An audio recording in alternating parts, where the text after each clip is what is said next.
La colère et l'indignation ne suffisent pas, il faut lutter au quotidien contre la prolifération des idées xénophobes de l'extrême droite, contre tous ces discours qui prêchent la haine de l'autre et qui tuent dangereusement notre société.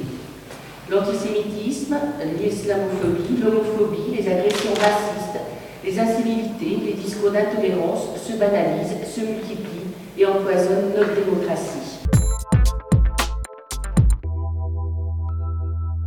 Avec volonté et détermination, vu l'actualité nationale, avec la réforme des retraites, je pense qu'il faut se mobiliser parce qu'elle prévoit à un moment donné un allongement des cotisations, etc. Alors qu'on le voit bien, on a 1 million de retraités qui vivent en dessous du seuil de pauvreté.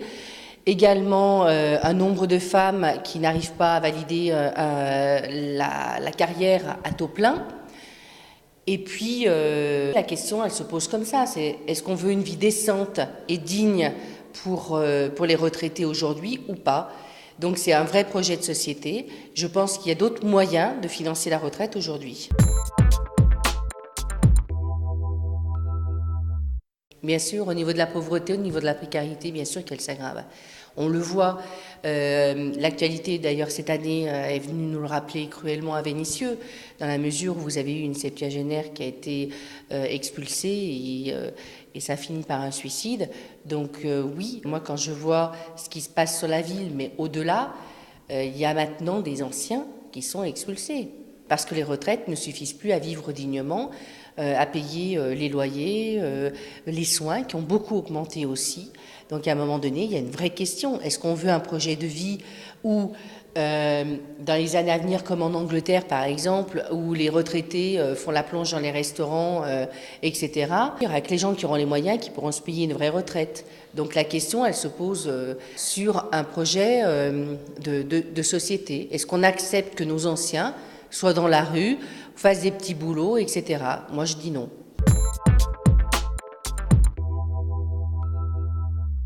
Bien sûr, mais toujours, quand vous voyez les injustices sociales, quand vous voyez la pauvreté, les inégalités, forcément, et puis on veut faire le plus possible, mais en même temps, la solution, elle n'est pas que locale. Elle est toujours d'un point de vue national. Il ne faut jamais oublier, on peut décider des choses politiquement, on peut suppléer, on peut compléter, mais à un moment donné, le national donne les actes, les moyens aussi, d'avoir des politiques publiques, nationales, qui répondent aux Français. Il y a une radicalisation des idées, moi, qui m'inquiète énormément, que ce soit au niveau international, mais également au niveau national. Il y a des propos qui se banalisent, une homophobie, une islamophobie, une xénophobie qui se banalisent, des propos, et puis je dis ça, mais c'est aussi contre les femmes, etc. Il y a des propos qui deviennent de plus en plus violents, de moins en moins républicains, de moins en moins laïques, et ça me pose effectivement beaucoup de questionnements par rapport à l'avenir, avec des idées qui se radicalisent et qui jouent sur les peurs, les replis, et qui donnent effectivement une montée des populismes, du Front National, et ça c'est très inquiétant. Nous finissons notre mandat avec le projet, on va dire, phare du mandat, qui est l'école Joliot-Curie, donc avec une maternelle, une élémentaire, mais également un restaurant scolaire et une maison de l'enfance. C'est un projet ambitieux, je pense que c'est un projet aussi où il y a le 1%, parce que c'est-à-dire le 1% artistique. Il y a encore peu de villes qui continuent le 1% artistique, donc là il y a une œuvre. C'est un projet qui est coloré, donc je pense qu'il trouvera effectivement une identité, mais d'après ce que j'ai entendu dire, c'est un projet qui est fort apprécié des habitants de ce quartier. En même temps, nous avons travaillé avec un cabinet sur les prospectives scolaires jusqu'en 2020 parce que, comme tout le monde sait, on a une attractivité retrouvée, des forts projets urbains. Donc du coup, ce groupe scolaire a été conçu pour prévoir une extension s'il y avait besoin. Donc, par exemple, au niveau de l'élémentaire, il y a 7 classes, mais ça peut aller jusqu'à 11. Il y a également la première pierre du CNI, donc le centre nautique intercommunal. Je rappelle que c'est le plus gros centre nautique de l'agglomération.